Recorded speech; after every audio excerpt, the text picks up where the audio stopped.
Hi guys, तर दिस is my grandmother. माझं नाव शोभा राजपूत आणि माझी नात दिव्या परदेशी, माझी मुलगी प्रतिभा परदेशी. तर आज आपण काय करणार आहे? आता माझ्या नातीला माझ्या आजचं वरण हे फोडणीचं वरण खूप आवडतं. त्यासाठी मी आता करणार आहे आणि तेही तुम्हाला दाखवणार आहे. तेही तुम्ही करून बघा आणि तुमच्या नातीला तुमच्या नातीलाही दाखवा. आणि नात नसेल तर नातवाला दाखवा. हां. आणि मग मला सिंचत का पाठवा मला कसं झालं ते. तर चला आपण बघूया. हां. तर चला बघूया किचन मध्ये. येस, सुरू नाही झालं. 1 2 3 स्टार्ट.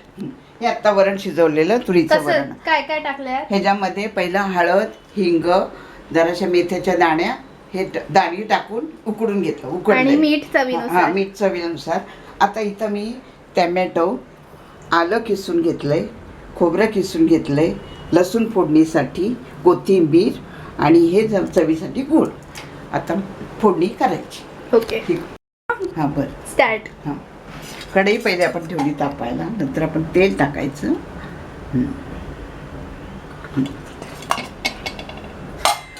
आता ह्याच्यामध्ये हिंग,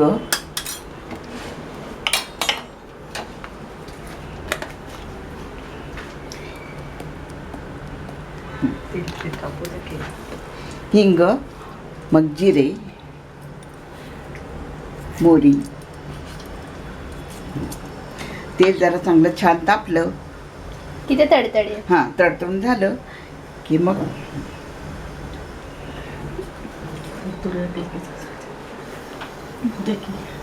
गाईज आम्ही ॲडजस्ट करतोय असं, कारण आमच्या किचनमध्ये थोडे लाइटिंग इश्यू आहे. आता पुढे हे तेल तापलं की नंतर लसूण टाकायचं.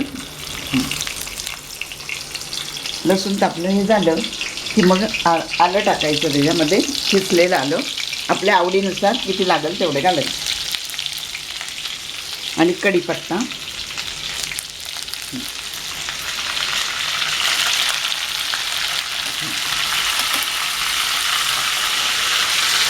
आता हे झालं घालून की टॅमॅटो घालायचं.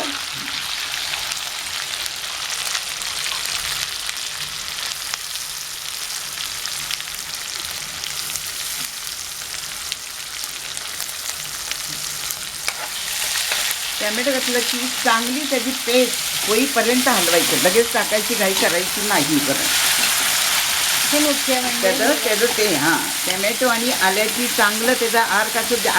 टॅमॅटो अजिबात दिसता कामा नाही त्याच्यामध्ये. तर चांगलं असून हलवून गोळा करून घ्यायचं त्याचा. आणि नंतर मग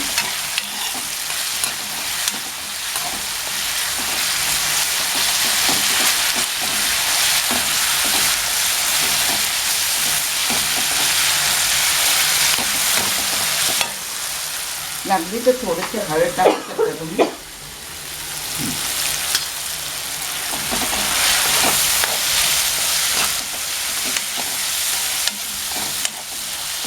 आता एक भाजत आलं की त्याच्यामध्ये एक चमच्यावर धने जिऱ्याची पूड टाकायची.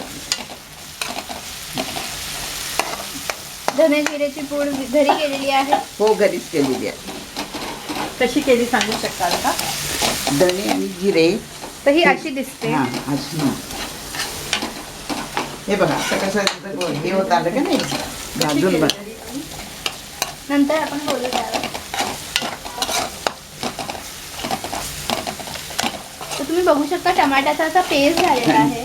म्हणजे कळणारही नाही की त्यात टमाटा आपण टाकलेला आहे.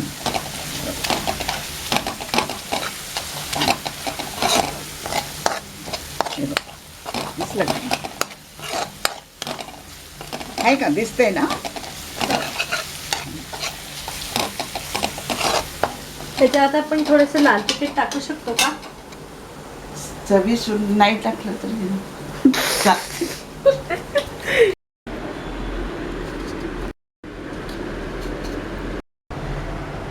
आत्ताची जी रेसिपी सांगितलेली त्याचं आत्ता वरण तयार केलेलं झालेलं आहे.